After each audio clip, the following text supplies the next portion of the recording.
साठी मोर्चा काढण्यात येतोय। ठाकरेंच्या शिवसेनेकडून या हंबरडा मोर्चाचं आयोजन करण्यात आले।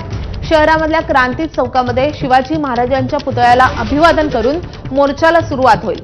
शेतकऱ्यांना सरसकट कर्जमाफी द्यावी अशी ठाम मागणी ठाकरेंच्या शिवसेनेनं लावून धरली आहे। तसंच पूरग्रस्तांना भरीव मदत देण्याची मागणी देखील उद्धव ठाकरेंनी केली आहे। त्यामुळे आजच्या मोर्चातून उद्धव ठाकरे सरकारवर काय निशाणा साधणार हे पाहणं महत्त्वाचं ठरेल।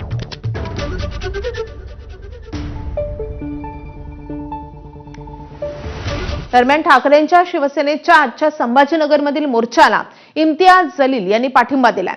शेतकऱ्यांचा जो मुद्दा उचलेल त्याला एमआयएम आणि मी स्वतः पूर्णपणे पाठिंबा देणार असं जलील म्हणाले।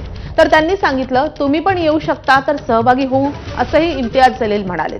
त्यामुळे इम्तियाज जलील यांच्या रूपात ठाकरेंच्या शिवसेनेला नवा मित्र मिळालाय का असा सवाल उपस्थित होतोय।